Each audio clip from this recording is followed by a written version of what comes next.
high season in the Yunnan Valley is rainy season, yet we still had to come to the Joseph Rock Museum.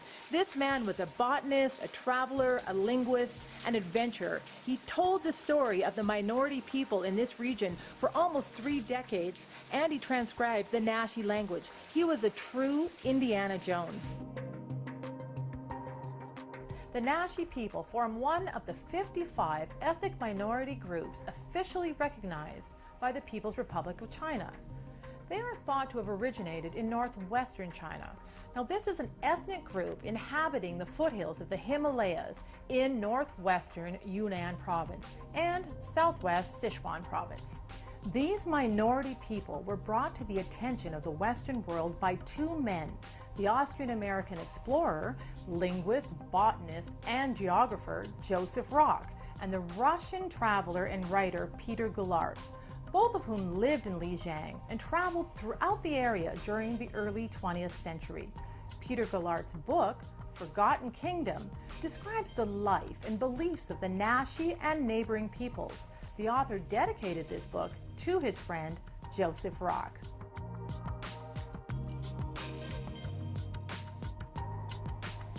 These 2 men truly loved the region and the Naxi people, as written in Peter's descriptive and alluring writings.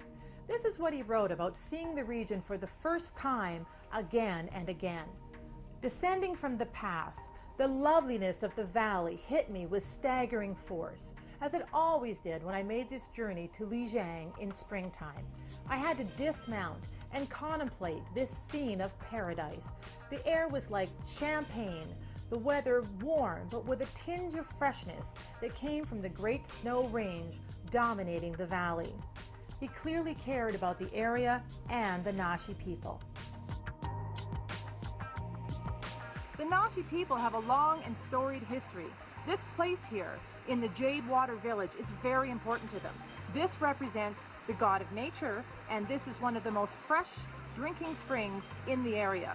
The legend is that man and the god of nature were born to the same father and different mothers.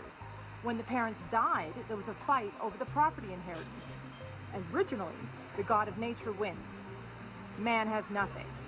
So the god of heaven sends down a Dongba master to negotiate an end to the fight. There was many disagreements. Finally, man is allowed to share in the bounty with the god of nature. But the deal is they have to stop putting blood in the water, they have to stop cutting the trees down, and they have to respect the land. People now come here, drink the water, and pray to the god of nature for clean, good land.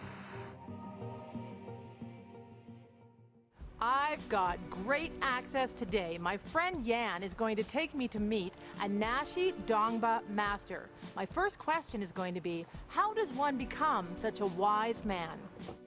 Okay, he says it takes at least 10 years to be a Dongba, because Dongba needs to learn many things, from astronomy to geography to the traditions to the history, the music, the songs, the paintings, so many things he has to learn. And that's also why the Naxi people call Dongba the wise man. Dongba characters are very important. Dongba character actually is a kind of pictographic language. So initially it is from painting.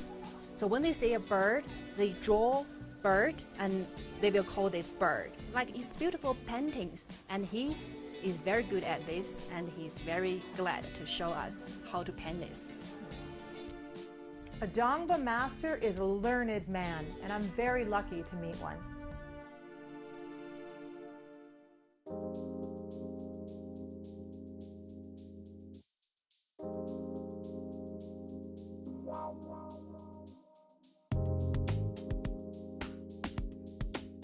A group of farmers. Many Naxi people have gardens, corn crops, pigs, goats, and other livestock and crops.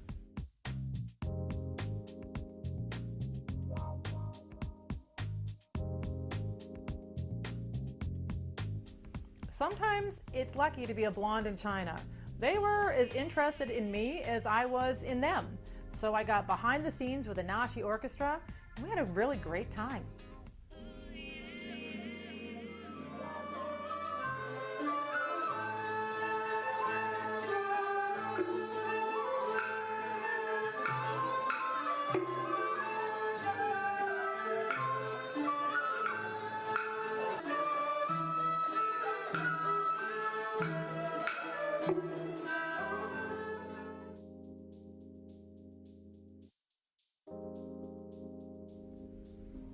feel so lucky to have met these people in this beautiful and pristine place. I began to realize that the more I see and learn of China, the less I know. This is a diverse place, both crowded and filled with open spaces, both strange and very friendly. For Beautiful China, I'm Ellen Douglas.